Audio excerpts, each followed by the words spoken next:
Punjabi national television ਤੇ programme beyond ਦੀ headlines ਲੈ ਕੇ ਹਾਜ਼ਰ ਹਾਂ ਜੀ। ਮਨਜੀਤ ਸਿੰਘ ਫਿਰਮਨ ਵੱਲੋਂ ਆਪ ਜੀ ਨੂੰ ਪਿਆਰ, ਅਦਬ ਅਤੇ ਸਤਿਕਾਰ ਭਰੀ ਸਤਿ ਸ਼੍ਰੀ ਅਕਾਲ, ਸਲਾਮ, ਨਮਸਤੇ। ਦੋਸਤੋ, ਬਿਯੋਂਡ ਦੀ ਹੈਡਲਾਈਨਸ ਪ੍ਰੋਗਰਾਮ ਦੇ ਵਿੱਚ ਅਸੀਂ ਗੱਲਬਾਤ ਕਰਿਆ ਕਰਾਂਗੇ ਕਿ ਰਾਸ਼ਟਰੀ ਤੇ ਅੰਤਰਰਾਸ਼ਟਰੀ ਪੱਧਰ ਦੇ ਉੱਪਰ ਰਾਜਨੀਤਿਕ ਗਲਿਆਰਿਆਂ ਦੇ ਵਿੱਚ ਕੀ ਚੱਲ ਰਿਹਾ। ਔਰ ਜੇਕਰ ਅੱਜ ਦੀ ਗੱਲ ਕਰੀਏ ਤਾਂ ਕੈਨੇਡਾ ਦੇ ਵਿੱਚ ਸਭ ਤੋਂ ਵੱਡੀ ਰਾਜਨੀਤਿਕ ਘਟਨਾ ਚੱਲ ਰਹੀ ਜਿਹੜੀ ਉਹ ਹੈਗੇ ਆ ਫੈਡਰਲ ਇਲੈਕਸ਼ਨਸ। ਵੱਖ-ਵੱਖ ਪਾਰਟੀਆਂ ਜਿਹੜੀਆਂ ਨੇ ਉਹ ਆਪਣੇ ਚੋਣ ਪ੍ਰਚਾਰ ਕਰ ਰਹੀਆਂ ਨੇ ਔਰ ਅਸੀਂ ਵੀ ਇਸ ਪ੍ਰੋਗਰਾਮ ਦੇ ਵਿੱਚ ਵੱਖ-ਵੱਖ ਪਾਰਟੀਆਂ ਦੇ ਕੈਂਡੀਡੇਟਸ ਨੂੰ ਬੁਲਾਈਦਾ ਹੈ ਤਾਂ ਕਿ ਤੁਹਾਨੂੰ ਪਤਾ ਲੱਗ ਸਕੇ ਕਿ ਉਹਨਾਂ ਦੇ ਕੀ ਪਾਲਿਸੀਜ਼ ਐਂਡ ਪ੍ਰੋਗਰਾਮ ਸਨ। ਸੋ ਅੱਜ ਦੀ ਇਸ ਕੜੀ ਦੇ ਵਿੱਚ ਅਸੀਂ ਐਡਮਿੰਟਨ ਮਿਲਵੁੱਡਸ ਤੋਂ ਮੈਂਬਰ ਪਾਰਲੀਮੈਂਟ ਸਰਦਾਰ ਟਿਮ ਉੱਪਲ ਜੀ ਨੂੰ ਬੁਲਾਇਆ ਹੈ, ਜਿਹੜੇ ਕਿ ਕੰਜ਼ਰਵੇਟਿਵ ਪਾਰਟੀ ਨਾਲ ਸੰਬੰਧ ਰੱਖਦੇ ਨੇ ਜੀ। ਆਓ ਇਹਨਾਂ ਦਾ ਸਵਾਗਤ ਕਰ ਲੈਂਦੇ ਹਾਂ। ਭਾਜੀ ਜੀ ਆਇਆਂ ਨੂੰ, ਆਪ ਜੀ ਦਾ ਸਵਾਗਤ ਹੈ। ਥੈਂਕ ਯੂ ਵੈਰੀ ਮਚ ਜੀ, ਸਤਿ ਸ਼੍ਰੀ ਅਕਾਲ। ਭਾਜੀ ਸਭ ਤੋਂ ਪਹਿਲਾਂ ਤਾਂ ਇਹ ਦੱਸੋ ਕਿ ਚੋਣ ਪ੍ਰਚਾਰ ਕਿਵੇਂ ਚੱਲ ਰਿਹਾ ਵਾ ਔਰ ਜਦੋਂ ਤੁਸੀਂ ਲੋਕਾਂ ਦੇ ਘਰੇ ਡੋਰ ਨੌਕਿੰਗ ਦੇ ਲਈ ਜਾਂਦੇ ਜੇ, ਉਹਨਾਂ ਨਾਲ ਗੱਲਬਾਤ ਕਰਦੇ ਜੇ, ਕਿਹੋ ਜਿਹੇ ਮੁੱਦੇ ਸਾਹਮਣੇ ਆਉਂਦੇ ਨੇ? ਵਧੀਆ ਚੱਲ ਰਿਹਾ। I mean I do believe ਕਾਫੀ ਟਾਈਟ ਇਲੈਕਸ਼ਨ ਲੱਗਦੀ ਹੈ, ਬਟ ਡੋਰਸ ਦੇ ਵਿੱਚ ਡੋਰਸ 'ਤੇ ਜਦੋਂ ਵੀ ਜਾਂਦੇ ਹਾਂ, we been to thousands of doors, ਅਤੇ ਉਸ ਹਿਸਾਬ ਦੇ ਨਾਲ ਰਿਸਪੌਂਸ ਵਧੀਆ ਵਾ ਜੀ। ਬਿਕਾਜ਼ ਲੋਕ ਕਾਫੀ ਕੰਸਰਨ ਨੇ ਵੀ। ਇੱਕ ਪਹਿਲੀ ਗੱਲ ਵੀ ਇਲੈਕਸ਼ਨ ਵੀ ਕਾਹਤੋਂ ਹੋਈ ਆ, ਪੈਂਡੈਮਿਕ ਚੱਲ ਰਿਹਾ ਵਾ, ਕੋਈ ਇੰਟਰਨੈਸ਼ਨਲ ਕ੍ਰਾਈਸਿਸ ਹੋ ਰਹੇ ਨੇ ਵੀ, ਇਸ ਵੇਲੇ ਕੀ ਲੋੜ ਸੀ ਇਲੈਕਸ਼ਨ ਕਰਵਾਉਣ ਦੀ। ਸੋ ਉਸ ਦੇ ਵਿੱਚ ਵੀ ਲੋਕ ਕਾਫੀ ਫਰਸਟ੍ਰੇਟਡ ਨੇ। And I agree. I mean this is ਸਿਰਫ ਜਸਟਿਨ ਟਰੂਡੋ ਕੋਸ਼ਿਸ਼ ਕਰ ਰਹੇ ਸੀ ਮੈਨੂੰ ਮੈਜੋਰਿਟੀ ਮਿਲ ਜਾਵੇ। $600 ਮਿਲੀਅਨ ਲੱਗ ਗਿਆ ਇਸ ਇਲੈਕਸ਼ਨ ਲਈ, ਸਿਰਫ ਉਹੀ ਵੈਰੀ ਐਕਸਪੈਂਸਿਵ ਇਲੈਕਸ਼ਨ। ਪਰ ਉਹੀ ਵੀ ਜਸਟਿਨ ਟਰੂਡੋ ਉਹਦੀ ਮੈਜੋਰਿਟੀ ਲੈਣ ਦੀ ਕੋਸ਼ਿਸ਼ ਕਰ ਰਹੇ ਨੇ, ਅਤੇ ਜਿੱਥੇ ਤੱਕ ਪੋਲਸ ਤੋਂ ਲੱਗਦਾ ਬਈ that's not going to happen. Because ਲੋਕ ਵੀ ਕਾਫੀ ਫਰਸਟ੍ਰੇਟਡ ਨੇ ਵੀ ਜਿਹੜਾ overall situation, specially here in Alberta, even pandemic ਤੋਂ ਪਹਿਲਾਂ ਹੀ ਇਕਨੋਮਿਕ ਸਿਚੁਏਸ਼ਨ ਕਾਫੀ ਖਰਾਬ ਹੋਈ ਆ। ਜਦੋਂ ਵੀ ਜਸਟਿਨ ਟਰੂਡੋ ਨੇ ਆਪਣੇ ਬਿੱਲ C-69 ਲਿਆਂਦਾ, ਉਹਦੇ ਨਾਲ ਕਾਫੀ ਜਿਹੜੀ ਇਨਵੈਸਟਮੈਂਟ ਸੀ ਅਲਬਰਟਾ ਦੇ ਵਿੱਚ ਉਹ ਚਲੀ ਗਈ। ਉਸ ਦੇ ਨਾਲ thousands of jobs have left.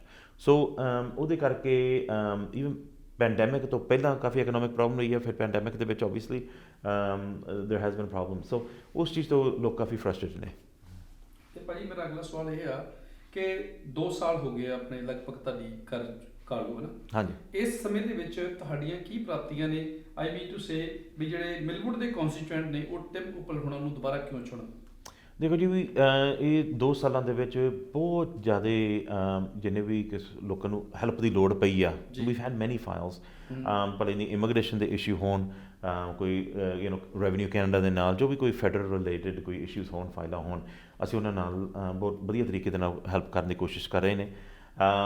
ਠੀਕ ਆ, ਸਾਰੀਆਂ ਫਾਈਲਾਂ ਨਹੀਂ ਸੋਲਵ ਹੋ ਸਕਦੀਆਂ, but we definitely try. We have a very very good office, ਵਧੀਆ ਸਟਾਫ ਆ, ਵਧੀਆ ਅਸੀਂ ਉਸ ਚੀਜ਼ ਨੂੰ ਮੈਨੇਜ ਕਰ ਰਹੇ ਹਾਂ। So that wood B number 1। ਵੀ ਜਿਹੜੀ ਲੋੜ ਨੇ ਇੰਡੀਵਿਜੂਅਲੀ ਉਹਦੇ ਵਾਸਤੇ ਬਹੁਤ ਹੈਲਪ ਕਰ ਰਹੇ ਹਾਂ। ਐਂਡ ਦੈਨ ਈਵਨ ਪੈਂਡੈਮਿਕ ਦੇ ਵਿੱਚ, ਕੁਛ ਹੁਣ ਕਾਫੀ ਟਾਈਮ ਤਾਂ ਪੈਂਡੈਮਿਕ ਦੇ ਵਿੱਚ ਹੀ ਲੰਘ ਗਿਆ, ਪਿਛਲੇ 2 ਸਾਲਾਂ ਦੇ ਵਿੱਚ ਵੀ ਜੇ ਆਪਾਂ ਕਹਿੰਦੇ ਹਾਂ 18 ਮਹੀਨੇ, ਹਾਂ ਜੀ, 1.5 ਸਾਲ ਤਾਂ ਪੈਂਡੈਮਿਕ 'ਚ ਲੰਘ ਗਿਆ। ਸੋ ਉਸ ਪੈਂਡੈਮਿਕ ਦੇ ਵਿੱਚ ਵੀ ਬਹੁਤ ਇਹ ਡਿਫਰੈਂਟ ਜਿਹੀ ਟਾਈਪ ਲੋੜਾਂ ਪਈਆਂ ਨੇ। ਕੁਛ ਕਈ ਵਾਰੀ ਇਹ ਸੀਗੇ ਵੀ ਸਮ ਪੀਪਲ ਕੰਟਰੀ ਤੋਂ ਬਾਹਰ ਸਟੱਕ ਸੀਗੇ, ਉਹਨਾਂ ਨਾਲ ਅਸੀਂ ਇੰਡੀਵਿਜੂਅਲੀ ਵਰਕ ਕਰਕੇ, ਰਾਤ ਨੂੰ ਫੋਨ ਕਰਕੇ, ਵੀ ਕੰਟਰੀਜ਼ ਦੇ ਟਾਈਮ ਡਿਫਰੈਂਟ ਹੁੰਦੇ ਨੇ, ਉਹ ਇਹਨਾਂ ਨੂੰ ਕਿਵੇਂ ਹੈਲਪ ਕਰ ਸਕਦੇ ਹਾਂ। ਜਿਹੜੇ ਪੈਂਡੈਮਿਕਸ ਦੇ ਵਿੱਚ ਸਪੋਰਟ ਅਵੇਲੇਬਲ ਸੀ, ਪਹਿਲਾਂ ਦੀ ਸਰਵ ਦੀ ਗੱਲ ਕਰੀਏ, ਜਾਂ ਜਿਹੜੇ ਬਿਜ਼ਨਸਿਸ ਨੂੰ ਸਪੋਰਟ ਸੀ, ਉਹਨਾਂ ਨਾਲ ਇੰਡੀਵਿਜੂਅਲੀ ਅਸੀਂ ਹੈਲਪ ਕੀਤੀ, ਉਹਨਾਂ ਨੂੰ ਵੀ ਉਹਨਾਂ ਦੇ ਆਪਣੇ ਮਿਲ ਜਾਣ, to get their support benefits ਮਿਲ ਜਾਣ। ਪਰ ਆਲਸੋ ਜਿਹੜੇ ਇਸ਼ੂਜ਼ ਨੇ ਰਾਈਡਿੰਗ ਵਾਸਤੇ, ਲਾਈਕ ਦੀ ਇਕਨੋਮਿਕ ਸਿਚੁਏਸ਼ਨ ਜਾਂ ਟਰਾਂਸਪੇਰੈਂਸੀ ਦੀ ਗੱਲ ਕਰੀਏ, ਉਹ ਮੈਂ ਪਾਰਲੀਮੈਂਟ ਦੇ ਵਿੱਚ ਵੀ ਰੇਜ਼ ਕਰਦੇ ਰਹੇ। ਸੋ ਇਹ ਦੋਨੋਂ ਚੀਜ਼ਾਂ ਕਰਕੇ ਆਈ ਵੁੱਡ ਹੋਪ ਵੀ ਇਸ ਵਾਰ ਫਿਰ ਜਿਵੇਂ ਅੱਗੇ ਸਪੋਰਟ ਮਿਲਦੀ ਰਹੀ, ਉਸ ਹਿਸਾਬ ਦੇ ਨਾਲ ਫਿਰ ਸਪੋਰਟ ਮਿਲੇ। That's good. ਅਤੇ 1-2 ਜੀ ਇਲਜ਼ਾਮ ਨੇ ਤੁਹਾਡੇ ਆਪੋਜੀਸ਼ਨ ਪਾਰਟੀਆਂ ਦੇ, ਮੇਰੇ ਲਈ ਮੈਂ ਕਲੀਅਰ ਕਰਦਾ ਪਹਿਲੇ, ਕਿ ਉਹ ਕਹਿੰਦੇ ਵੀ ਪਹਿਲਾ ਸਵਾਲ ਤਾਂ ਇਹ ਹੈ ਵੀ ਟਿਮ ਉੱਪਲ ਸਾਹਿਬ ਆਪਣੀ ਰੈਜ਼ੀਡੈਂਸੀ ਦੇ ਕੋਈ ਕੌਂਸਟੀਟਿਊਐਂਸੀ ਦੇ ਵਿੱਚ ਰਹਿੰਦੇ ਨਹੀਂ, ਨੰਬਰ 1। ਨੰਬਰ 2 ਕਹਿੰਦੇ ਆ ਕਿ ਇਹ ਜੇਸਨ ਕੈਨੀ ਹੋਣਾ ਦੇ ਮੈਨ ਇਨ ਓਟਵਾ। ਸੋ ਕੀ ਕਹਿਣਾ ਚਾਹੋਗੇ? ਪਹਿਲੀ ਗੱਲ ਜੀ, ਵੀ ਰੈਜ਼ੀਡੈਂਸ ਹੈਗਾ ਮੇਰੇ ਕੋਲ ਮਿਲਵੁੱਡਸ ਦੇ ਵਿੱਚ, ਟੈਮਰਾਕ ਦੇ ਵਿੱਚ। ਹਾਂ, ਨਹੀਂ, ਉਹ ਆਏ ਆ ਨਾ ਜਿਨ੍ਹਾਂ ਨੇ ਹੈ ਨਾ ਕਿ ਇਸ਼ੂ ਦੀ ਗੱਲ ਨਹੀਂ ਕਰਨੀ, ਉਹ ਫਿਰ ਕੋਈ ਹੋਰ ਇਸ਼ੂ ਫੜ ਲੈਂਦੇ ਆ। ਜਿਹੜੇ ਮੇਰੇ ਬੱਚੇ ਠੀਕ ਆ ਓਟਵਾ 'ਚ ਪੜ੍ਹਦੇ ਆ, ਬਿਕਾਜ਼ ਸਾਰੇ MP 5 ਦਿਨ ਵੀਕ ਦੇ ਵਿੱਚ ਓਟਵਾ 'ਚ ਜਾਂਦੇ ਆ, ਬਿਕਾਜ਼ ਉਹਦੇ ਪਾਰਲੀਮੈਂਟ ਓਟਵਾ ਦੇ ਵਿੱਚ, ਸੋ ਉੱਥੇ ਜਾਣਾ ਪੈਂਦਾ। ਅਤੇ ਸੇਮ ਐਜ਼ ਡੇਵਿਡ ਕਿਲਗੋਰ, ਮੇਰੀ ਐਕਚੁਅਲੀ ਗੱਲ ਵੀ ਡੇਵਿਡ ਕਿਲਗੋਰ ਨਾਲ ਹੋਈ। ਡੇਵਿਡ ਕਿਲਗੋਰ ਇੱਥੇ ਮਿਲਵੁੱਡਸ ਦੇ ਵਿੱਚ 25-26 ਸਾਲ ਇੱਥੇ MP ਰਹੇ ਨੇ, ਉਹਨਾਂ ਦੇ ਬੱਚੇ ਵੀ ਉੱਥੇ ਪੜ੍ਹਦੇ ਸੀਗੇ। ਤੇ ਆਪਦਾ ਟਾਈਮ ਕੱਢ ਕੇ ਫਿਰ ਇੱਥੇ ਰਾਈਡਿੰਗ ਦੇ ਵਿੱਚ ਜ਼ਰੂਰ ਹੁੰਦੇ ਆ। ਇਟਸ ਸੇਮ ਸਿਚੁਏਸ਼ਨ ਤੇ ਉਸ ਹਿਸਾਬ ਦੇ ਨਾਲ ਮੈਂ ਰਾਈਡਿੰਗ ਨੂੰ ਵੀ ਪੂਰਾ ਧਿਆਨ ਦੇ ਸਕਦਾ, ਪਲੱਸ ਉੱਥੇ ਫੈਮਿਲੀ ਦੇ ਨਾਲ ਵੀ। ਸੋ that's you know I think ਹੋਰ MP ਵੀ ਇੱਦਾਂ ਕਰਦੇ ਹੀ ਆ ਜੀ। ਪਰ ਮੇਨ ਥਿੰਗ ਇਹ ਆ ਵੀ ਜੇ ਕਿਸੇ ਨੇ ਕਦੇ ਅਪਾਇੰਟਮੈਂਟ ਲਈ ਕੋਸ਼ਿਸ਼ ਕੀਤੀ ਆ ਵੀ ਮੀਟਿੰਗ ਕਰਨੀ ਆ, have I ever said no? Never. All the time ਮਿਲੂੰਗਾ, ਟਾਈਮ ਕੱਢਾਂਗੇ, ਠੀਕ ਆ। ਸਕੈਜੂਲ ਦੇਖਣਾ ਪੈਂਦਾ ਬਿਕਾਜ਼ ਸਪੈਸ਼ਲੀ ਹੁਣ ਈਵਨ ਕੰਜ਼ਰਵੇਟਿਵ ਪਾਰਟੀ ਦੇ ਵਿੱਚ ਮੈਂ ਲੀਡਰਸ਼ਿਪ ਟੀਮ ਦੇ ਵਿੱਚ ਮੈਨੂੰ ਜ਼ਰੂਰ ਜਾਣਾ ਪੈਂਦਾ, but I am happy to take time out. Staff ਵੱਲੋਂ ਵੀ, ਮੇਰੇ ਵੱਲੋਂ ਜਾਂ ਸਟਾਫ ਵੱਲੋਂ ਵੀ ਜ਼ਰੂਰ ਕੋਸ਼ਿਸ਼ ਕਰਦੇ ਹਾਂ ਵੀ to meet with them. So I don't think that's an issue. As for you know Jason Kenney ਵਾਲੀ ਗੱਲ ਆ ਵੀ ਉਹ ਪ੍ਰੋਵਿੰਸ਼ੀਅਲ ਪ੍ਰੀਮੀਅਰ ਨੇ, ਅਸੀਂ ਉੱਥੇ ਇਕੱਠੇ ਐਜ਼ ਏ ਕੈਬਨਿਟ ਮਿਨਿਸਟਰ ਵੀ ਅਸੀਂ ਇਕੱਠੇ ਰਹੇ ਹਾਂ, ਪਰ ਜਿਹੜੇ ਸਾਡਾ ਇਸ਼ੂਜ਼ ਨੇ ਜਿਹੜੇ ਅਸੀਂ ਡੀਲ ਕਰਦੇ ਹਾਂ ਉਹ ਫੈਡਰਲ ਇਸ਼ੂਜ਼ ਨੇ, ਤੇ ਸਾਰੀ ਕੰਟਰੀ ਵਾਸਤੇ ਅਸੀਂ ਉਸ ਸਾਡੇ ਲੀਡਰ ਏਰਨ ਓਟੂਲ ਦੇ ਨਾਲ ਉਸ ਚੀਜ਼ ਨੂੰ ਡੀਲ ਕਰਦੇ ਹਾਂ ਜੀ। ਤੇ ਅਗਲਾ ਪੁਆਇੰਟ ਆ, ਕੁਐਸਚਨ ਹੈਗਾ ਕਿ ਕੰਜ਼ਰਵੇਟਿਵ ਪਾਰਟੀ ਦਾ, ਜਿਵੇਂ ਹਰ ਇੱਕ ਪਾਰਟੀ ਦਾ ਆਪਣਾ ਪਲੇਟਫਾਰਮ ਆ, ਉਹਨਾਂ ਨੇ ਨਾਮ ਦਿੱਤਾ ਵਾ ਜੀ ਇਹਨੂੰ ਸਿਕਿਉਰ ਦੀ ਫਿਊਚਰ, ਟੈਗਲਾਈਨ ਰੱਖੀ ਉਹਦੀ। That's right. ਸੋ ਇਹਦੇ ਵਿੱਚ ਟਾਪ ਪ੍ਰਾਇੋਰਟੀਜ਼ ਕੀ ਨੇ ਪਾਰਟੀ ਦੀਆਂ ਵੀ ਅਗਰ ਤੁਸੀਂ ਸਰਕਾਰ ਦੇ ਵਿੱਚ ਆ ਜਾਂਦੇ ਜੇ, ਕਿਹੜੇ ਮੇਨ ਤੁਹਾਡੇ ਏਜੰਡੇ ਹੋਣਗੇ? ਦੇਖੋ ਜੀ, main agenda is basically really the economy ਜੀ। ਆਪਾਂ ਇਸ ਪੈਂਡੈਮਿਕ ਦੇ ਵਿੱਚੋਂ ਨਿਕਲ ਰਹੇ ਹਾਂ। ਆਈ ਨੋ ਦਰਸ ਅਪਸ ਐਂਡ ਡਾਊਨਸ, ਬਟ ਫਿਰ ਵੀ ਐਜ਼ ਵੀ ਕਮ ਆਊਟ ਵੀ ਕੀ ਪਲਾਨ ਆ, because we have to get back to normal, and normal ਨਾਲੋਂ ਕੀ ਹੈ ਉਸ ਤੋਂ ਵੀ ਬੈਟਰ ਹੋਣਾ ਚਾਹੀਦਾ। ਸੋ ਅਸੀਂ ਇਹ ਜਿਹਾ ਬਹੁਤ ਵਧੀਆ ਤਰੀਕੇ ਦੇ ਨਾਲ ਪਲਾਨ ਲਿਆਂਦਾ ਵਾ ਵੀ ਜਿਹੜੇ ਜੌਬਸ ਵੀ ਕ੍ਰੀਏਟ ਕਰਨ ਹੋਣ, ਜੌਬਸ ਕ੍ਰੀਏਟ ਹੋ ਜਾਵੇ, ਪਰ ਜਿਹੜੇ ਸਪੈਂਡਿੰਗ ਆ ਹੁਣ ਇਸ ਵੇਲੇ ਬਹੁਤ ਜ਼ਿਆਦਾ ਬਿਲੀਅਨਸ ਆਫ ਡਾਲਰਸ ਸਪੈਂਡ ਹੋ ਰਹੇ ਨੇ, ਉਸ ਸਪੈਂਡਿੰਗ ਦਾ ਕੋਈ ਫਾਇਦਾ ਵੀ ਨਹੀਂ ਹੋ ਰਿਹਾ। ਦੈਟਸ ਦ ਬਿਗੇਸਟ ਪ੍ਰੋਬਲਮ, ਠੀਕ ਆ। ਵੀ ਜੇ ਕੋਈ ਉਸ ਦੇ ਰਿਜ਼ਲਟ ਹੋਣ ਵੀ ਜੌਬਸ ਕ੍ਰੀਏਟ ਹੋ ਰਹੇ ਆ, ਦੈਟਸ ਵਨ ਥਿੰਗ। ਜਾਂ ਈਵਨ ਇਨਫਰਾਸਟਰਕਚਰ ਦੀ ਗੱਲ ਆ, I think we could spend money but spend it smartly. So ਸਾਡੇ ਬਹੁਤ ਵਧੀਆ ਤਰੀਕੇ ਦੇ ਨਾਲ ਪਲਾਨ ਆ ਵੀ ਜਿਹੜੇ ਆਪਾਂ ਨੂੰ ਫਿਊਚਰ ਵਾਸਤੇ ਜੌਬਸ ਵੀ ਹੋਣ, ਇਨਫਰਾਸਟਰਕਚਰ ਵੀ ਹੋਵੇ, ਸਰਵਿਸਿਜ਼ ਵੀ ਹੋਣ, ਬਟ ਉਸ ਸਪੈਂਡਿੰਗ ਨੂੰ ਕੰਟਰੋਲ ਕਰ ਲਈਏ ਤੇ ਉਹਦੇ 10 ਸਾਲਾਂ ਦੇ ਵਿੱਚ ਉਹ ਜਿਹੜਾ ਬਜਟ ਆਪਾਂ ਬੈਲੈਂਸ ਕਰਨ ਲੱਗ ਜਾਈਏ।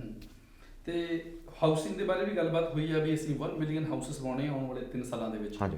ਇਸੇ ਤਰ੍ਹਾਂ ਜੌਬਸ ਦੀ ਗੱਲ ਹੋਈ ਆ ਵੀ 1 ਮਿਲੀਅਨ ਗੁੱਡ ਜੌਬਸ ਕਿਹਾ ਐਰਨ ਟੂਲ ਜੀ ਨੇ। ਹਾਂਜੀ। ਤਾਂ ਉਹ ਕਿਵੇਂ ਆਪਾਂ ਹਾਸਲ ਕਰਾਂਗੇ ਇਹ ਜਿਹੜੇ? ਦੇਖੋ ਜੀ, ਜਿਹੜੀ ਹਾਊਸਿੰਗ ਵਾਲੀ ਗੱਲ ਆ, ਦੇयर इज नो ਡਾਊਟ ਵੀ ਆਪਾਂ ਨੂੰ ਹਾਊਸਿੰਗ ਜੇ ਸਪਲਾਈ ਵਧਾਵਾਂਗੇ ਫਿਰ ਹਾਊਸਿੰਗ ਦੀ ਪ੍ਰਾਈਸਿਸ ਵੀ ਥੋੜ੍ਹੇ ਜਿਹੇ ਘੱਟ ਜਾਣਗੀਆਂ, right. There is a couple of things there, even mortgage ਵਾਲੇ issues we need to fix that as well, but supply ਦੇ ਨਾਲ ਜਿਹੜੇ ਮਿਊਨਿਸਪੈਲਿਟੀਜ਼ ਨਾਲ ਵਰਕ ਕਰਕੇ ਕਈ ਵਾਰੀ ਉਹ ਵੀ ਕਾਫੀ ਲੰਬਾ ਟਾਈਮ ਲਾ ਦਿੰਦੇ ਆ ਪਰਮਿਟਸ ਵਾਸਤੇ, ਜਾਂ ਕਈ ਵਾਰੀ ਕੋਈ ਲੈਂਡ ਨਹੀਂ ਅਵੇਲੇਬਲ ਹੁੰਦੀ। ਸੋ ਅਸੀਂ ਮਿਊਨਿਸਪੈਲਿਟੀਜ਼ ਨਾਲ ਡਾਇਰੈਕਟਲੀ ਵਰਕ ਕਰਾਂਗੇ ਵੀ how can we help you help that ਵੀ ਉਹ ਸਿਚੁਏਸ਼ਨ ਜਿਹੜੀ ਹਾਊਸਿੰਗ ਸਪਲਾਈ ਵਧਣੀ ਚਾਹੀਦੀ ਆ। ਪਲੱਸ ਪ੍ਰਾਈਵੇਟ ਸੈਕਟਰ ਨਾਲ ਵਰਕ ਕਰੀਏ, ਕੰਸਟਰਕਸ਼ਨ ਕੰਪਨੀਜ਼ ਨਾਲ ਵਰਕ ਕਰੀਏ ਵੀ ਆਪਾਂ ਕੰਸਟਰਕਸ਼ਨ ਜਿਹੜੇ ਅਫੋਰਡੇਬਲ ਹਾਊਸਿੰਗ ਦੀ ਜਿਹੜੇ ਹੈਗੇ ਆ ਆਪਸ਼ਨਸ ਨੇ ਵਧਾਉਣੇ ਚਾਹੀਦੇ ਆ।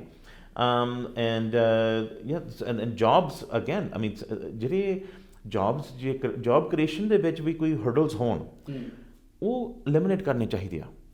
ਇੱਥੇ ਐਲਬਰਟਾ ਦੇ ਵਿੱਚ ਪ੍ਰਾਈਮ ਐਗਜ਼ਾਮਪਲ C69 ਜਿਹੜਾ ਜਸਟਿਨ ਟਰੂਡੋ ਨੇ ਬਿੱਲ ਲਿਆਂਦਾ ਸੀ, ਉਸੇ ਕਰਕੇ ਬਹੁਤ ਜ਼ਿਆਦਾ ਇਨਵੈਸਟਮੈਂਟ ਆ ਨਹੀਂ ਰਹੀ। ਸੋ ਵਾਈ ਨਾਟ, ਲੈਟਸ ਅਸੀਂ ਕਮਿਟਮੈਂਟ ਕਰਦੇ ਹਾਂ ਵੀ ਅਸੀਂ ਜਿਹੜਾ C69 ਦਾ ਬਿੱਲ ਆ ਉਹਨੂੰ ਕੈਂਸਲ ਕਰ ਦਾਂਗੇ, C48 ਦਾ ਬਿੱਲ ਅਸੀਂ ਕੈਂਸਲ ਕਰ ਦਾਂਗੇ, ਅਤੇ ਉਸੇ ਨਾਲ ਜਿਹੜੀ ਹੋਰ ਤਰ੍ਹਾਂ ਦੀ ਇਨਵੈਸਟਮੈਂਟ ਆ ਉਹ ਫਿਰ ਹੁਣ ਬੈਕ ਆ ਸਕਦੀ ਆ ਜੀ। ਤੇ ਇੱਕ ਹੋਰ ਇਹਦੇ ਵਿੱਚ ਪੁਆਇੰਟ ਹੈਗਾ ਜੀ ਕਿ ਕਹਿੰਦੇ ਵੀ ਦਸੰਬਰ ਜਿਹੜਾ ਵਾ ਇਸ ਨੂੰ GST ਹੌਲੀਡੇ ਰੱਖਣਾ। ਹਾਂਜੀ। ਸੋ ਉਹਦਾ ਕੀ ਮਕਸਦ ਆ ਔਰ ਕੀ ਇਹਦਾ ਜਿਹੜੀ ਗਵਰਨਮੈਂਟ ਆ ਉਹਦੇ ਐਕਸਚੈਕਰ ਦੇ ਉੱਪਰ ਕੋਈ ਬੋਝ ਨਹੀਂ ਪਵੇਗਾ ਜੀ? ਦੇਖੋ ਜੀ, ਇਟਸ ਵੈਰੀ ਇੰਪੋਰਟੈਂਟ ਵੀ ਆਪਾਂ ਜਿਹੜੇ ਲੋਕਲ ਸ਼ਾਪਸ ਨੇ ਆਪਾਂ ਉਹਨਾਂ ਨੂੰ ਸਪੋਰਟ ਕਰੀਏ। ਸੋ ਅਸੀਂ GST ਹੌਲੀਡੇ ਦੇਵਾਂਗੇ, ਨਾਟ ਕਿ ਵੀ ਤੁਸੀਂ ਕੋਈ Amazon ਤੋਂ ਆਰਡਰ ਕਰੋ, ਪਰ ਜੇ ਤੁਸੀਂ ਇੱਥੇ ਲੋਕਲ ਬਾਈ ਕਰੋਗੇ, so go into a local store and ਤੁਸੀਂ ਜਿਹੜੇ ਉੱਥੇ ਵਰਕਰਸ ਨੇ ਉਹਨਾਂ ਨੂੰ ਵੀ ਸਪੋਰਟ ਹੁੰਦਾ ਵਾ, ਪਲੱਸ ਜਿਹੜੇ ਬਿਜ਼ਨੈਸਿਸ ਉਹਨਾਂ ਨੂੰ ਵੀ ਸਪੋਰਟ ਹੋਣਗੇ, ਤੇ ਤੁਹਾਨੂੰ GST ਨਹੀਂ ਪੇ ਕਰਨ ਦੀ ਲੋੜ ਪੈਣੀ for the month of December. ਉਸ ਦੇ ਨਾਲ ਇਹ ਵੀ ਇਕੋਨਮੀ ਨੂੰ ਥੋੜ੍ਹਾ ਜਿਹਾ ਬੂਸਟ ਦੇਣ ਦੀ ਗੱਲ ਆ, and put that decision to consumers, ਵੀ ਕੰਜ਼ਿਊਮਰਸ ਡਿਸਾਈਡ ਕਰਨ ਵੀ ਕਿਹਨੂੰ ਹੈਲਪ ਕਰਨੀ ਆ। ਵੀ ਆਪਾਂ ਜਿਹੜੇ ਕੋਈ ਪ੍ਰੋਡਕਟ ਲੈਣਾ ਵੀ ਤੁਸੀਂ ਉਸ ਟਾਈਮ ਦੇ ਵਿੱਚ ਲੈ ਸਕਦੇ ਹੋ ਵਿਦਆਊਟ GST, ਠੀਕ ਆ। It does affect the bottom line, but sometimes we have to help businesses. ਜੇ ਆਪਾਂ ਬਿਜ਼ਨੈਸਿਸ ਨੂੰ ਹੈਲਪ ਕਰਾਂਗੇ, ਬਿਜ਼ਨੈਸਿਸ ਵੀ ਹੋਰ ਗਰੋ ਹੋ ਸਕਦੇ ਆ ਔਰ ਕਿਸੇ ਨੂੰ ਹੋਰ EMPLOYEES ਵੀ ਹਾਇਰ ਕਰਨਗੇ, ਅਤੇ ਉਸੇ ਨਾਲ ਸੇਮ ਵੇ ਉਹ ਰੈਵਨਿਊ ਐਕਚੁਅਲੀ ਗਵਰਨਮੈਂਟ ਦਾ ਵੱਧ ਸਕਦਾ ਜੀ। ਤੇ ਇੱਕ ਭਾਜੀ ਬੜਾ ਇੱਕ ਹੋਰ ਛੋਟਾ ਜਿਹਾ ਮੈਂ ਇਲਜ਼ਾਮ ਨਹੀਂ ਕਹਾਂਗਾ, ਇੱਕ ਪੁਆਇੰਟ ਰੇਜ਼ ਕੀਤਾ ਜਾਂਦਾ ਆਪੋਜੀਸ਼ਨ ਪਾਰਟੀਜ਼ ਵੱਲੋਂ ਕਿ ਇੱਕ ਵੈਕਸੀਨ ਪਾਸਪੋਰਟ ਦੀ ਹਮਾਇਤ ਨਹੀਂ ਕਰਦੀ ਕੰਜ਼ਰਵੇਟਿਵ ਪਾਰਟੀ। ਇਸੇ ਤਰ੍ਹਾਂ ਕਹਿੰਦੇ ਵੀ ਇਹ ਜਿਹੜੀ ਮੈਂਡੇਟਰੀ ਵੈਕਸੀਨ ਫॉर ਖਾਸ ਕਰਕੇ ਜੇ ਫੈਡਰਲ ਪਬਲਿਕ ਸਰਵੈਂਟਸ ਦੀ ਗੱਲ ਕਰੀਏ ਉਹਨੂੰ ਸਪੋਰਟ ਨਹੀਂ ਕਰਦੇ। ਸੋ ਇਹਦੇ ਉੱਪਰ ਕੀ ਕਹਿਣਾ ਚਾਹੋਗੇ? ਦੇਖੋ ਜੀ, ਇਹ actually Justin Trudeau Liberal party ਕਹਿ ਤਾਂ ਦਿੰਦੇ ਆ ਵੀ ਓਕੇ ਵੀ ਅਸੀਂ ਮੈਂਡੇਟਰੀ ਵੈਕਸੀਨ ਕਰਵਾਵਾਂਗੇ, ਪਤਾ ਨਹੀਂ ਕਿਹੜੇ ਹਿਸਾਬ ਦੇ ਨਾਲ ਲੋਕਾਂ ਨੂੰ ਫੜ ਕੇ ਇਹ ਟੀਕੇ ਲਾਉਣਗੇ, ਐਕਚੁਅਲੀ ਸਕੈਰੀ ਥਾਟ। ਪਰ ਜੇ ਇਹ ਕਹਿੰਦੇ ਵੀ ਫੈਡਰਲ EMPLOYEES ਤੇ ਕਰਨਗੇ, ਜਦੋਂ ਇਹਨਾਂ ਨੇ ਅਨਾਉਂਸ ਕੀਤਾ ਦੂਜੇ ਦਿਨ ਹੀ ਜਿਹੜੇ ਪਬਲਿਕ ਸਰਵਿਸ ਬਿਊਰੋਕਰੈਟ ਸੀ ਉਹ ਕਹਿੰਦੇ ਵੀ ਪਰ ਜਿਨ੍ਹਾਂ ਨੇ ਨਹੀਂ ਲਵਾਈ ਅਸੀਂ ਉਹਨਾਂ ਦੇ ਰੈਪਿਡ ਟੈਸਟਿੰਗ ਜਾਂ ਕੋਈ ਆਪਸ਼ਨਸ ਹੋਣਗੇ। ਸੋ ਅਨਾਉਂਸਮੈਂਟ ਇੱਕ ਗੱਲ ਹੁੰਦੀ ਆ, ਪਰ ਇਨ reality there is going to be, what we are saying is ਵੀ ਇਸ ਚੀਜ਼ ਨੂੰ ਪੋਲੀਟੀਸਾਈਜ਼ ਨਾ ਕਰੋ, ਵੀ ਜਿਨ੍ਹਾਂ ਨੇ ਵੈਕਸੀਨ ਲਵਾਈ ਹੈ ਦੈਟਸ ਗੁੱਡ, ਆਪਾਂ ਇਨਕਰੇਜ ਕਰਨਾ ਚਾਹੀਦਾ, ਆਪਾਂ ਨੂੰ ਐਜੂਕੇਟ ਕਰਨਾ ਚਾਹੀਦਾ ਵੀ ਵੈਕਸੀਨ ਤੁਸੀਂ ਲਵਾਓ। ਪਰ ਜੇ ਕੋਈ ਨਹੀਂ ਵੈਕਸੀਨ ਲਵਾਉਂਦੇ ਫਿਰ ਠੀਕ ਹੈ, ਸਾਨੂੰ ਕੋਈ ਸੋਲੂਸ਼ਨ ਆਪਾਂ ਲੱਭ ਸਕਦੇ ਹਾਂ, ਜਿਵੇਂ ਰੋਜ਼ ਤੁਸੀਂ ਰੈਪਿਡ ਟੈਸਟ ਕਰ ਸਕਦੇ ਹੋ। ਸੋ ਇਹ ਜਿਹੇ ਸੋਲੂਸ਼ਨ ਹੋਣੇ ਚਾਹੀਦੇ, ਵੀ ਨਾ ਕਿ ਇਸ ਚੀਜ਼ ਨੂੰ ਪੋਲੀਟੀਕਲ ਨਾ ਬਣਾਓ। ਇਹ ਜਸਟਿਨ ਟਰੂਡੋ ਦਾ ਤਰੀਕਾ ਵਾ ਵੀ ਇੱਕ ਹੈ ਨਾ ਕੈਨੇਡੀਅਨਸ ਨੂੰ ਡਿਵਾਈਡ ਕਰਨ ਲਈ, ਪਰ ਇਨ ਰਿਐਲਿਟੀ ਜਿਹੜਾ ਪ੍ਰੈਕਟੀਕਲੀ ਕੀ ਹੋਣਾ ਵਾ, ਈਵਨ ਦੋ ਇਹਨਾਂ ਨੇ ਅਨਾਉਂਸ ਤਾਂ ਕਰਤਾ ਪਬਲਿਕ ਸਰਵਿਸ ਦੇ ਵਿੱਚ ਹੋਣਾ ਇਹੀ ਆ ਵੀ ਜਿਨ੍ਹਾਂ ਨੇ ਟੀਕੇ ਲਵਾ ਲਏ ਦੈਟਸ ਗ੍ਰੇਟ, ਜੇ ਨਹੀਂ ਲਵਾਉਂਦੇ ਉਹਨਾਂ ਦਾ ਰੈਪਿਡ ਟੈਸਟਿੰਗ ਹੋਣਾ, ਇਹ ਆਲਰੇਡੀ ਪਬਲਿਕ ਸਰਵਿਸ ਨੇ ਅਨਾਉਂਸ ਕਰਤਾ। ਪਰ ਲਿਬਰਲ ਕਹਿ ਰਹੇ ਨੇ ਕਿ ਇਹ ਜਿਹੜੇ ਹੈਗੇ ਆ ਜਿਹੜੇ ਨਹੀਂ ਲਵਾ ਰਹੇ ਵੈਕਸੀਨ ਉਹ ਕੰਜ਼ਰਵੇਟਿਵਸ ਦੀ ਵੋਟ ਬੈਂਕ ਹੈ, ਇਸ ਕਰਕੇ ਇਹ ਇਸ ਨੂੰ ਜ਼ਿਆਦਾ ਇਨਕਰੇਜ ਨਹੀਂ ਕਰਦੇ ਵੀ ਭਾਈ ਇੰਜੈਕਸ਼ਨ ਲਵਾਓ। ਔਰ ਈਵਨ ਕੁਝ ਤੁਹਾਡੇ ਆਪਣੇ ਪਾਰਟੀ ਦੇ ਕੈਂਡੀਡੇਟ ਵੀ ਨੇ ਜਿਨ੍ਹਾਂ ਨੇ ਫੁੱਲੀ ਵੈਕਸੀਨੇਟਡ ਨਹੀਂ ਹੈਗੇ। ਈਵਨ ਲਿਬਰਲ ਦੇ ਵਿੱਚ ਵੀ ਹੈਗੇ ਜਿਹੜੇ ਨਹੀਂ ਫੁੱਲੀ ਵੈਕਸੀਨੇਟਡ। ਹਾਲੇ ਤੱਕ ਜਸਟਿਨ ਟਰੂਡੋ ਨਹੀਂ ਕਹਿ ਸਕਦੇ ਵੀ ਸਾਡੇ ਕੈਂਡੀਡੇਟ 100% ਵੈਕਸੀਨੇਟਡ ਨੇ, ਨਹੀਂ ਕਹਿੰਦੇ। ਪਰ ਆਈ ਨੋ ਉਹ ਗੱਲਾਂ ਕਈ ਕਰਦੇ ਨੇਗੇ, ਦੈਨ ਐਕਚੁਅਲੀ ਉਸ ਟਰੂਥ ਨਹੀਂ ਨਿਕਲਦਾ। ਦ ਫੈਕਟ ਇਜ਼ ਅਸੀਂ ਖੁੱਲ੍ਹ ਕੇ ਕਹਿ ਰਹੇ ਹਾਂ ਵੀ ਆਪਣੀ ਵੈਕਸੀਨੇਸ਼ਨ ਕਰਵਾਓ, ਇਟਸ ਗੁੱਡ, ਇਟਸ ਸੇਫ, ਤੇ ਆਪਣੇ ਕਰਵਾਉਣੀ ਚਾਹੀਦੀ ਆ। ਪਰ ਕਲੀਅਰ ਮੈਸੇਜ ਸਾਡੇ ਵੱਲੋਂ ਸਾਰੇ ਵੱਲੋਂ ਹੀ ਐਬਸੋਲੂਟਲੀ ਵੈਕਸੀਨ ਲਵਾਓ। ਹਾਂਜੀ ਵੈਕਸੀਨ ਲਵਾਓ, ਇੱਕ ਹੱਲ ਹੈ ਵੀ ਅਸੀਂ ਬੈਕ ਟੂ ਨਾਰਮਲ ਲਾਈਫ ਵੱਲ। That's right. ਪਰ ਜੇ ਕੋਈ ਨਹੀਂ ਲਵਾਉਂਦਾ ਇਹ ਤਾਂ ਨਹੀਂ ਵੀ ਉਹ ਆਪਾਂ ਨੂੰ ਸੋਸਾਇਟੀ ਦੇ ਵਿੱਚੋਂ ਕੱਢ ਸਕਦੇ ਹਾਂ, ਕੋਈ ਸੋਲੂਸ਼ਨ ਤਾਂ ਹੋਣਾ ਚਾਹੀਦਾ, ਰਾਈਟ। ਉਹਨਾਂ ਨੇ ਕਈ ਦੇ ਰਿਲੀਜੀਅਸ ਰੀਜ਼ਨਸ ਨੇ, ਕਈ ਦੇ ਕੋਈ ਹੈਲਥ ਰੀਜ਼ਨਸ ਨੇ, ਉਹਨਾਂ ਨਾਲ ਫਿਰ ਆਪਾਂ ਹੋਰ ਤਰੀਕੇ ਵਰਤ ਸਕਦੇ ਹਾਂ। ਜਿਵੇਂ ਜੇ ਤੁਸੀਂ ਉਹਨਾਂ ਨੇ ਫਲਾਈਟ 'ਤੇ ਚੜ੍ਹਨਾ, ਕੋਈ ਰੈਪਿਡ ਟੈਸਟਿੰਗ ਹੋਵੇ, ਟੈਸਟ ਕਰਵਾਓ, 15 ਮਿੰਟਾਂ 'ਚ ਉਹਨਾਂ ਦਾ ਰਿਜ਼ਲਟ ਆ ਜਾਂਦਾ ਵੀ ਨਹੀਂ ਕੋਈ ਕੋਵਿਡ ਹੋਇਆ ਹੈ, ਤਾਂ ਫਿਰ ਤੁਸੀਂ ਫਲਾਈਟ 'ਤੇ ਜਾ ਸਕਦੇ ਹੋ।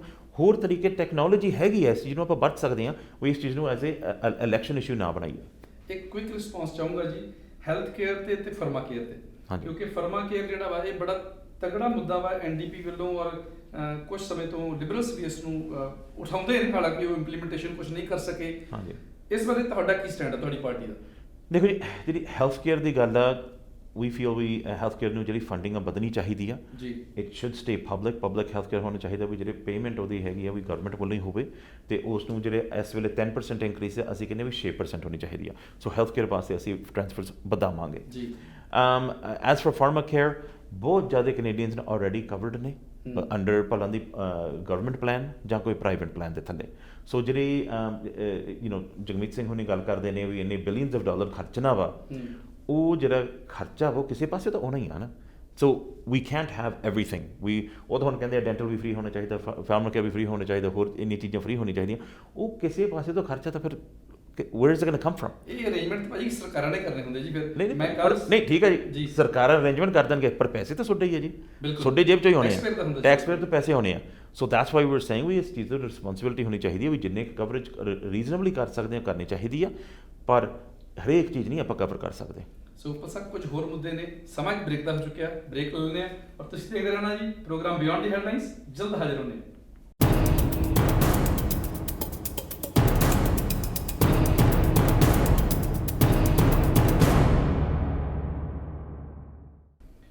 ਪ੍ਰੋਗਰਾਮ ਬਿਯੋਂਡ ਦੀ ਹੈਡਲਾਈਨਸ ਦੇ ਵਿੱਚ ਆਪ ਜੀ ਦਾ ਫਿਰ ਤੋਂ ਸਵਾਗਤ ਹੈ ਜੀ। ਔਰ ਸਾਡੀ ਗੱਲਬਾਤ ਚੱਲ ਰਹੀ ਹੈ ਜੀ ਐਡਮਿੰਟਨ ਮਿਲਵੁੱਡਸ ਤੋਂ ਮੈਂਬਰ ਪਾਰਲੀਮੈਂਟ ਸਰਦਾਰ ਟਿਮ ਉੱਪਲ ਜੀ ਦੇ ਨਾਲ। ਭਾਜੀ ਕੱਲ ਇੱਕ ਸਟੇਟਮੈਂਟ ਆਈ ਆ ਤੁਹਾਡੀ ਪਾਰਟੀ ਦੇ, ਕੰਜ਼ਰਵੇਟਿਵ ਪਾਰਟੀ ਦੇ ਲੀਡਰ ਐਰਨ ਟੂਲ ਸਾਹਿਬ ਦੀ। ਹਾਂਜੀ, ਉਹ ਕਹਿੰਦੇ ਨੇ ਕਿ ਉਹਨਾਂ ਨੇ ਅਰਜ ਕੀਤਾ ਵਾ ਕੈਨੇਡੀਅਨਸ ਨੂੰ ਕਿ Canadians to punish Justin Trudeau for triggering what he is called unwanted and unnecessary elections। ਇਹਦੇ ਨਾਲ ਇੱਕ ਮੇਰੀ ਨਾ ਕਿਸੇ ਲਿਬਰਲ ਪਾਰਟੀ ਦੇ ਕੈਂਡੀਡੇਟ ਨਾਲ ਗੱਲਬਾਤ ਚੱਲ ਰਹੀ ਸੀ, ਉਹ ਕਹਿੰਦੇ ਵੀ ਕੰਜ਼ਰਵੇਟਿਵਸ ਤੇ ਆਪ ਚਾਹੁੰਦੇ ਸੀ ਵੀ ਇਲੈਕਸ਼ਨ ਹੋਣ।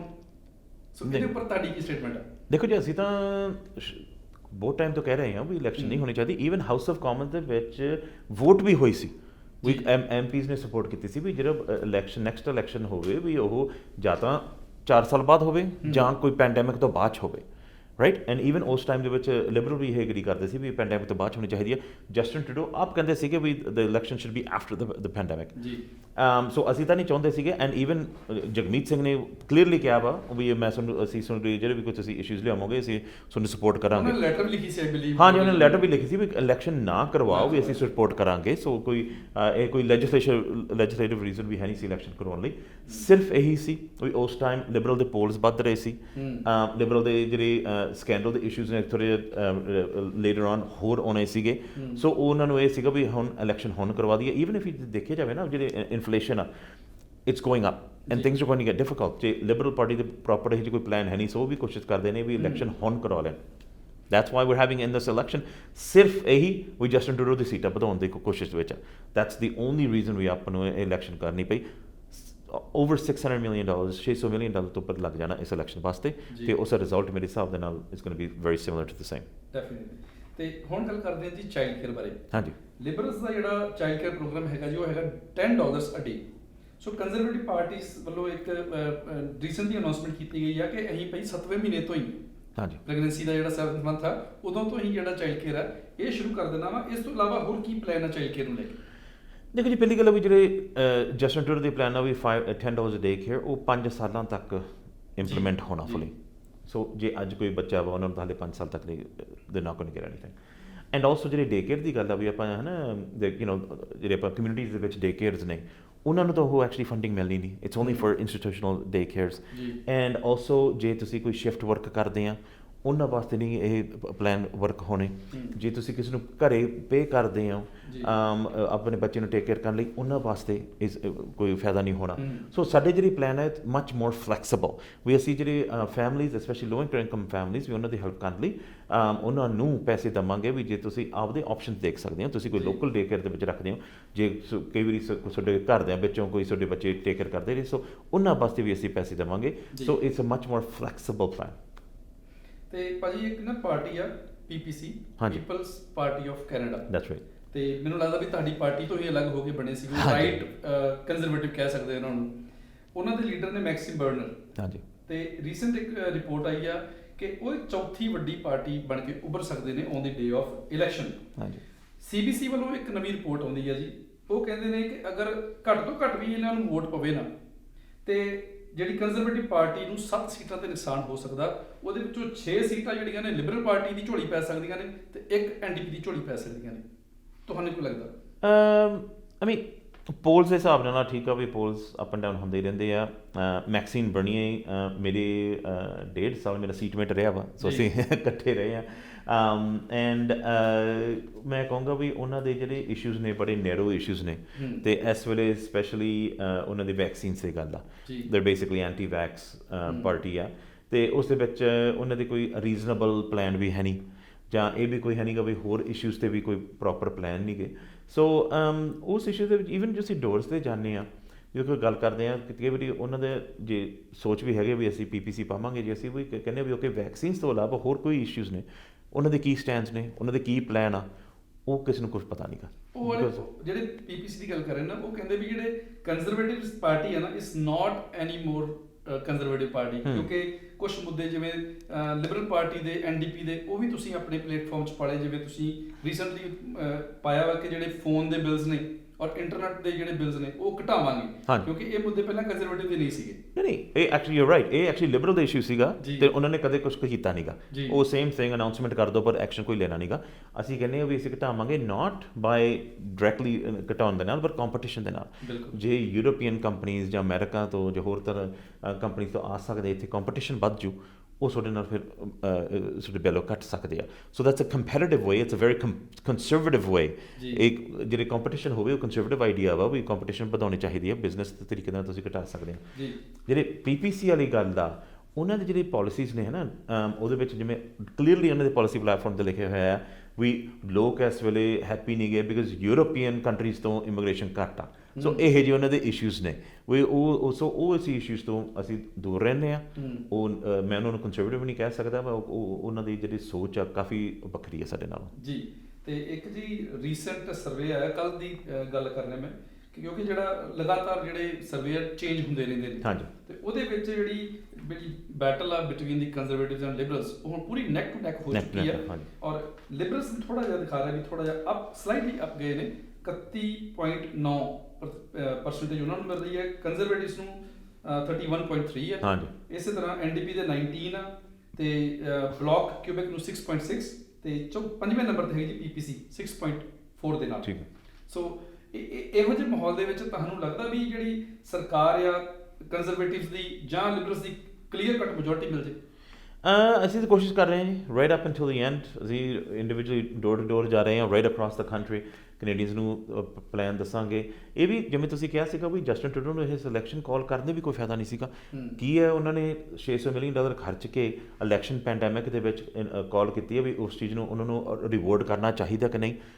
Most people are um talking to ਕਹਿੰਦੇ ਨਹੀਂ, ਉਹਨਾਂ ਨੂੰ ਨਹੀਂ ਰਿਵੋਰਡ ਕਰਨਾ ਚਾਹੀਦਾ। ਵੀ ਜਸਟਿਨ ਟਰੂਡੋ ਨੂੰ 4 ਸਾਲ ਹੋਰ ਦੇਣੇ ਚਾਹੀਦੇ ਆ as a majority government or in government. I don't think so ਅਸੀਂ ਆਪਣੀ ਜਿਹੜੀ ਪਲਾਨ ਉਹ ਪ੍ਰੈਜ਼ੈਂਟ ਕਰ ਰਹੇ ਹਾਂ ਕੈਨੇਡੀਅਨਸ ਨੂੰ। ਏਰਨ ਓਟੂਲ ਆਈ ਮੀਨ ਉਹਨਾਂ ਦੇ ਮਿਲੀਟਰੀ ਬੈਕਗਰਾਊਂਡ ਆ, ਲਾਇਰ ਦਾ, ਸਾਡੇ ਨਾਲ ਕੈਬਨਿਟ 'ਚ ਵੀ ਰਹੇ ਆ। Is a very serious prime minister ਤੇ ਉਹਨਾਂ ਨੂੰ ਆਪਾਂ ਜੇ ਮੌਕਾ ਦੇਵਾਂਗੇ ਵਧੀਆ ਤਰੀਕੇ ਨਾਲ ਕੰਟਰੀ ਰਨ ਕਰ ਸਕਦੇ ਆ। ਚਲੋ ਆਸ ਕਰਦੇ ਹਾਂ ਵੀ ਜਿਹੜੀ ਵੀ ਪਾਰਟੀ ਨੂੰ ਮਿਲੇ ਕਲੀਅਰ ਮੈਜੋਰਟੀ ਮਿਲੇ ਤਾਂ ਕਿ ਸਰਕਾਰ ਨੂੰ ਬਿਹਤਰੀ ਨਾਲ ਚਲਾਇਆ ਜਾ ਸਕੇ। ਤੇ ਕੋਈ ਸੁਨੇਹਾ ਆਪਣੇ ਕਨਸਟੀਚੁਐਂਟਸ ਨੂੰ ਸਾਡੇ ਦਰਸ਼ਕਾਂ ਨੂੰ ਦੇਣਾ ਚਾਹੋ ਤੁਸੀਂ? ਦੇਖੋ ਜੀ ਮੈਂ ਇਹੀ ਕਹੂੰਗਾ ਵੀ ਪਿਛਲੇ 2 ਸਾਲਾਂ ਦੇ ਹਿਸਾਬ ਨਾਲ ਜਿਵੇਂ ਮੈਂ ਅੱਗੇ ਵੀ ਸੇਵਾ ਕਰਦਾ ਰਿਹਾ, ਸੇਵਾ ਕਰਨ ਦਾ ਮੌਕਾ ਮਿਲਿਆ ਵਾ। We working very hard, very available ਸਾਰਿਆਂ ਵਾਸਤੇ। ਉਸੇ ਹਿਸਾਬ ਦੇ ਨਾਲ ਵੀ ਫੇਰ ਕੰਟੀਨਿਊ ਕਰਾਂਗੇ ਜੇ ਤੁਸੀਂ ਇਸ ਵਾਰੀ ਫੇਰ ਸਪੋਰਟ ਦੇ ਕੇ ਇਸ ਇਲੈਕਸ਼ਨ ਵਿੱਚ ਜਿਤਾਵੋਗੇ। I would ask for your support. Thank you very much. Tim ਭਾਜੀ, ਆਈ ਨੋ ਕਿ you are very busy, campaign ਚਰਮ ਸੀਮਾ ਤੇ ਚੱਲ ਰਿਹਾ ਵਾ, ਡੋਰ ਨੋਕਿੰਗ ਚੱਲ ਰਹੀ ਆ। ਤੁਹਾਡਾ ਬਹੁਤ ਬਹੁਤ ਧੰਨਵਾਦ ਆ, ਤੁਸੀਂ ਆਪਣੇ ਰੁਝੇਵੇਂ ਭਰੇ ਸਮੇਂ ਚੋਂ ਥੋੜਾ ਜਿਹਾ ਸਮਾਂ ਸਾਡੇ ਨਾਲ ਕੱਢਿਆ, ਦਰਸ਼ਕਾਂ ਦੇ ਰੂਬਰੂ ਹੋਏ। ਆਸ ਕਰਦੇ ਹਾਂ ਕਿ ਜਦੋਂ ਇਲੈਕਸ਼ਨ ਦੇ ਵਿੱਚ ਰਿਜ਼ਲਟ ਆਉਣ ਤੁਸੀਂ ਐਮਪੀ ਬਣੋ ਤੇ ਦੁਬਾਰਾ ਤੁਹਾਨੂੰ ਸਦੀਏ ਜੀ। ਬਹੁਤ ਬਹੁਤ ਧੰਨਵਾਦ। ਥੈਂਕ ਯੂ ਵੈਰੀ ਮਚ ਜੀ। ਸਤਿ ਸ਼੍ਰੀ ਅਕਾਲ। ਸੋ ਇਹ ਸਨ ਜੀ ਕੰਜ਼ਰਵੇਟਿਵ ਪਾਰਟੀ ਦੇ ਮੈਂਬਰ ਪਾਰਲੀਮੈਂਟ ਦੇ ਉਮੀਦਵਾਰ ਜਿਹੜੇ ਕਿ ਐਡਮਿੰਟਨ ਮਿਲਵੁਡਸ ਤੋਂ ਇਲੈਕਸ਼ਨ ਰਨ ਕਰ ਰਹੇ ਨੇ। ਇਹਨਾਂ ਨਾਲ ਅੱਜ ਇਹਨਾਂ ਦੀ ਪਾਰਟੀ ਦੀਆਂ ਪਾਲਿਸੀਜ਼ ਐਂਡ ਪ੍ਰੋਗਰਾਮਸ ਬਾਰੇ ਵਿਚਾਰ ਚਰਚਾ ਕੀਤੀ ਹੈ। ਆਸ ਕਰਦੇ ਹਾਂ ਕਿ ਪ੍ਰੋਗਰਾਮ ਤੁਹਾਨੂੰ ਪਸੰਦ ਆਇਆ ਹੋਵੇਗਾ। ਆਉਣ ਵਾਲੇ ਐਪੀਸੋਡ ਵਿੱਚ ਕੁਝ ਹੋਰ ਸ਼ਖਸੀਅਤਾਂ ਨਾਲ ਤੁਹਾਡੀ ਮੁਲਾਕਾਤ ਕਰਾਉਣ ਦਾ ਵਾਅਦਾ ਕਰਦੇ ਹਾਂ ਜੀ। ਤਦ ਤੱਕ ਮਨਜੀਤ ਸਿੰਘ ਫਿਰਮਾ ਨੂੰ ਦਿਓ ਜੀ ਇਜਾਜ਼ਤ ਤੇ ਤੁਸੀਂ ਦੇਖਦੇ ਰਹਿਣਾ ਪੰਜਾਬੀ ਨੈਸ਼ਨਲ ਟੈਲੀਵਿਜ਼ਨ। ਉਮੀਦ ਤੁਹਾਡੀ, ਕੋਸ਼ਿਸ਼ ਸਾਡੀ।